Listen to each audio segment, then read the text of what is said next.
Hello friends, welcome to my channel. আমি সঞ্চিতা। আজ আবার চলে এসেছি তোমাদের কাছে একটা ঝকঝকে নতুন ভিডিও নিয়ে। প্রায় 1 বছর পর আবার চলে গেলাম গালিফ স্ট্রিট। নামটা সবারই কম বেশি শোনা। শ্যামবাজারের একটা বিখ্যাত জায়গা।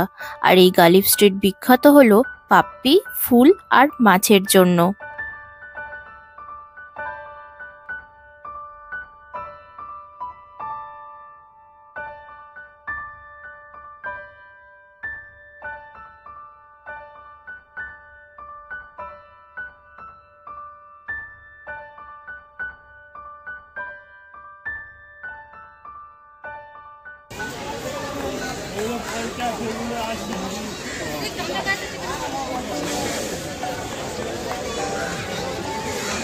একটা দুটো গাঁদা ফুলের গাছ তো নিতে পারো। ওই গাঁদা ফুলের গাছ তো নিতে পারো একটু। গাঁদা গাঁদা হবে না, হবে না?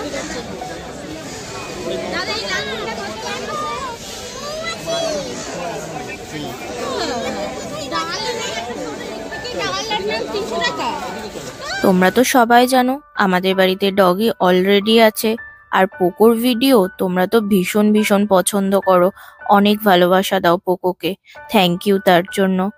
বাড়িতে যতই ডগি থাকুক না কেন, গালিফ স্ট্রিটে গিয়ে পাপ্পিগুলোর সামনে দাঁড়াবো না, এটা তো হতেই পারে না। আর সেই ভিডিও তো তোমাদের সাথে আগেই শেয়ার করে দিয়েছি যে ওখানে কতগুলো পাপ্পি ছিল এবং তাদের দামও কি ছিল। যারা দেখোনি তারা অবশ্যই গিয়ে দেখে নিও।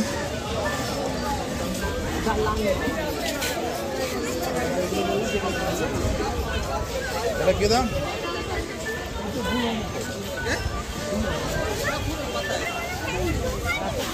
এখানে খেলনা পাওয়া যায় না তো। দেখো মধু, দেখো মৌচা।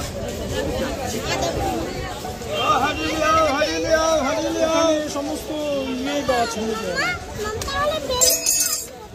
বেলুনও পাওয়া যায় না। সমস্ত পাপ্পিগুলোর মধ্যে আমার সব থেকে মন কেড়েছিল চাউ চাউটা।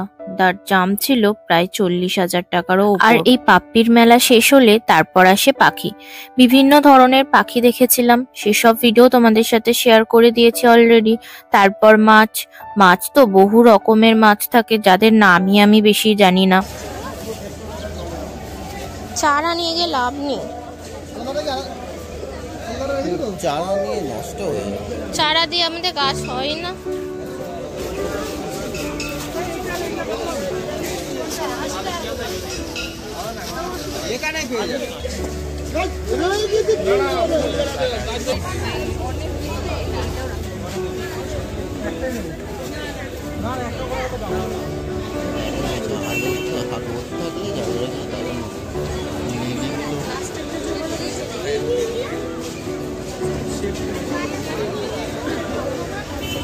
সেই ভিডিও আমি আপলোড করে দিয়েছি, যারা যারা দেখোনি ঝটপট গিয়ে দেখে নিও। যদি তোমরা বাড়িতে ডগি পুষতে চাও বা অ্যাকোয়ারিয়ামে মাছ রাখতে চাও বা ফুলের বাগান বানাতে চাও, তাহলে গালিফ স্ট্রিটের মতো সস্তায় এইসব জিনিস পাওয়া অন্য কোথাও কিন্তু তোমরা পাবে না। তাই যারা এই কাজগুলো করতে চাও তারা অবশ্যই কিন্তু গালিফ স্ট্রিট ভিজিট করো। সেখানে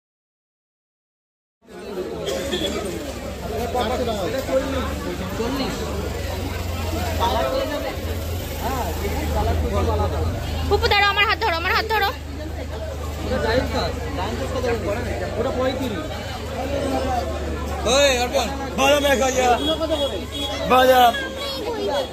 কি? কেন? পাপা গাছ নিতে এসেছে, তো গাছ নিয়ে নি।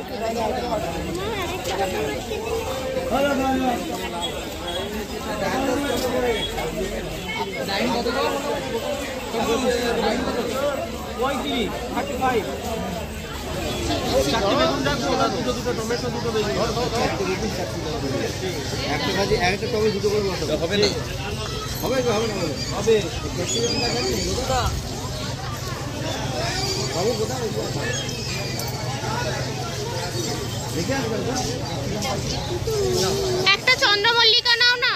চন্দ্রমল্লিকা একটা নেবে, একটা অনেক গাছ নিয়েছে আর একটা নেবে।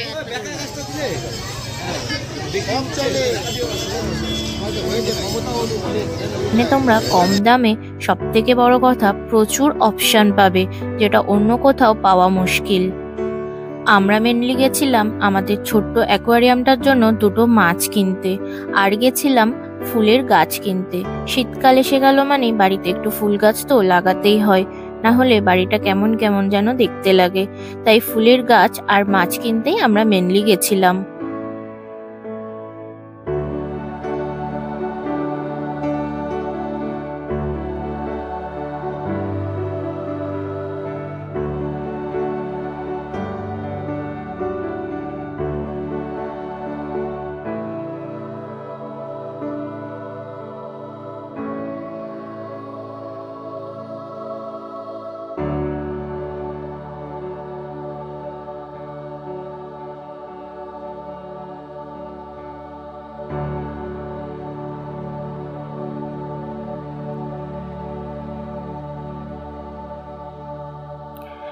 যদিও আমরা নিয়েছিলাম কয়েকটা পিটুনিয়া চারা, যেগুলোর ওই দাম পড়েছিল 30 রুপিস মতো, আর ছিল চন্দ্রমল্লিকা, ওটারও দাম ছিল ওই 40 থেকে 45 মতো।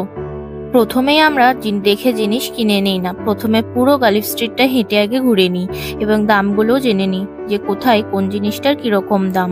তারপর আমরা দেখে শুনে বুঝে তারপর জিনিস কিনি। তাই মাছের জায়গাটা পেরিয়ে চলে এসেছি, কিন্তু এখনো মাছ কিনিনি।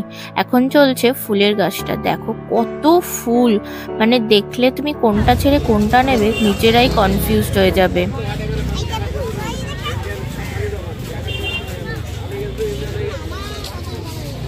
ওপরে তুলে রাখো, ওপরে তোলো, নিচে নামালে কিন্তু পুপু লেগে গিয়ে ফেটে যাবে, লেগে ফেটে যাবে কিন্তু। নর্মাল টবে বসাতেই হবে, নর্মাল টব বলতে মিনিমাম 10-12 ইঞ্চি টব দিতে হবে।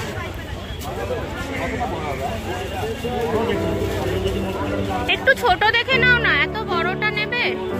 আমরা গেছিলাম একদম শীতের শুরুতে, ডিসেম্বরের ফার্স্ট যে সানডে ছিল সেটাই। ও এটা তো বলতে ভুলেই গেলাম যে গালিফ স্ট্রিটে এই দোকানগুলো কিন্তু শুধুমাত্র সানডে বসে, সানডেতেই এই দোকানগুলো থাকে, অন্য কোনো দিন কিন্তু এই গালিফ স্ট্রিট ফাঁকা থাকে। সেখানে কিন্তু এই পাপ্পি মাছ, ফুল এইগুলো কিন্তু পাওয়া যায় না।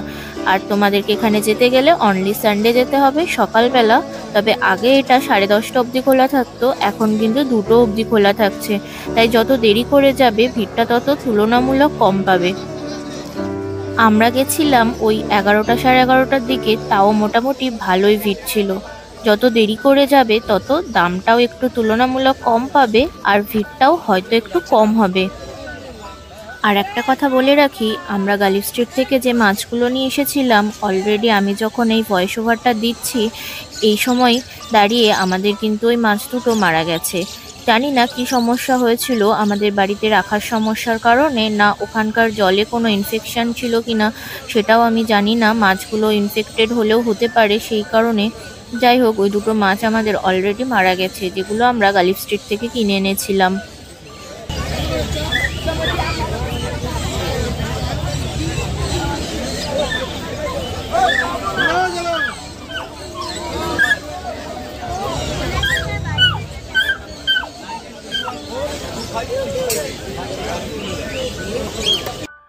গালিফ স্ট্রিটে মাছের দামটা কম হয় ঠিকই, কিন্তু এর আগে যতবারই আমরা মাছ কিনে এনেছি বেশিরভাগ মাছই কিন্তু আমাদের মারা গেছে। আর বেশিরভাগ সব মাছই কিন্তু ইনফেকশনের কারণে মারা যায়। জানি না ওখানকার জলে হয়তো কিছু একটা মেশানো থাকে, যে কারণে মাছগুলোকে অন্য জলে চেঞ্জ করে দিলেই কিছুদিনের মধ্যেই মাছগুলো মারা যায়। এটা আমি শিওর না, বাট আমাদের ক্ষেত্রে হয়েছে তাই আমি বললাম। ভিডিওটা যদি তোমাদের ভালো লাগে তাহলে অবশ্যই ভিডিওটাতে একটা লাইক করো, আর যদি এটা ইনফরমেটিভ লাগে তাহলে অবশ্যই ভিডিওটাকে তোমরা শেয়ার করে দিও। আর আমার চ্যানেলটাকে তোমরা প্লিজ সাবস্ক্রাইব করো, আর ফেসবুক থেকে দেখলে অবশ্যই চ্যানেলটিকে ফলো করে দিও। থ্যাংক ইউ সবাইকে।